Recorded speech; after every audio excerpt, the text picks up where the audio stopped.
பெருநகர சென்னை மாநகராட்சிக்குட்பட்ட 184வது வார்டு பகுதியில் அமைந்துள்ள சென்னை தொடக்கப் பள்ளியில் 79வது சுதந்திர தின விழாவை முன்னிட்டு பள்ளி தலைமை ஆசிரியர் தலைமையில் கொண்டாடப்பட்டது. இதில் சிறப்பு அழைப்பாளராக 14வது மண்டல குழு தலைவர் பெருங்குடி SP ரவிச்சந்திரன் கலந்து கொண்டு தேசிய கொடி ஏற்றி குழந்தைகளுக்கு இனிப்புகள் வழங்கினார். அதனைத் தொடர்ந்து பள்ளி குழந்தைகள் நடன நிகழ்ச்சிகள் நடைபெற்றது. குழந்தைகளை உற்சாகப்படுத்தும் விதத்தில் மண்டல குழு தலைவர் ரவிச்சந்திரன் ஒவ்வொரு குழந்தைகளுக்கும் ரூபாய் 500 வழங்கினார். அது மட்டுமல்லாமல் மண்டல குழு தலைவர் ரவிச்சந்திரன் பேசும் பொழுது ஆசிரியர்கள் அனைவரும் குழந்தைகளின் திறமையை கண்டுபிடித்து உற்சாகப்படுத்திட வேண்டும் என்றும் அதற்கு தேவையான அனைத்து வசதிகளையும் நான் செய்து தருகிறேன் என்றும் கூறினார். அப்பொழுது குழந்தைகளின் பெற்றோர்கள் கைத்தட்டி மகிழ்ந்தனர். இதில் வட்டக்கழக செயலாளர் தேவராஜன், டேவிட் சவுந்தரராஜன், மாவட்ட பிரதிநிதி பாலகிருஷ்ணன் மற்றும் கழக நிர்வாகிகள் கலந்து கொண்டனர்.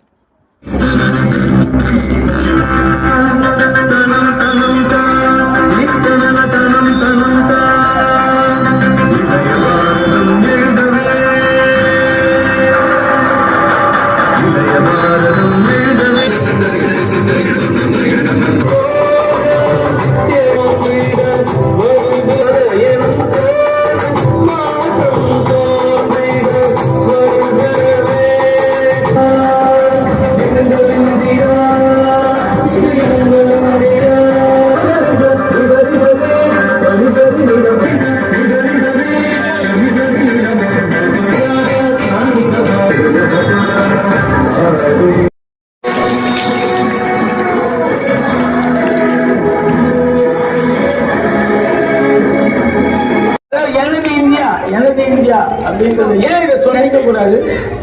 நம்ம நாட்டில் 98% 99% பிற்படுத்தப்பட்ட தாழ்த்தப்பட்ட இனத்தை சேர்ந்தவர்கள் தான் 98%.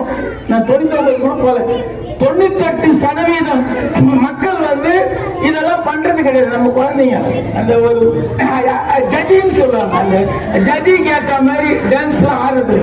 அது ஏதோ வேற ஒரு ஃபேமிலிக்கு தான் சொந்தமானது, மேற்கட்டு மக்கள் தான் ஆடுவாங்க, நம்மளாம் ஆட முடியாது என்ற ஒரு கருத்தை, தவறான ஒரு கருத்தை போக்கி நம்மளாம் அது மாதிரி ஜதிக்கு ஆட முடியும். அந்த ஒரு கர்நாடக மியூசிக் ஏற்ற மாதிரி அதுக்கேற்ற மாதிரி நம்மளால ஆட முடியும் என்பதை நிரூபித்துள்ள இந்த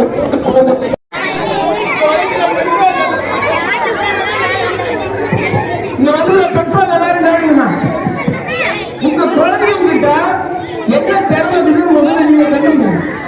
அது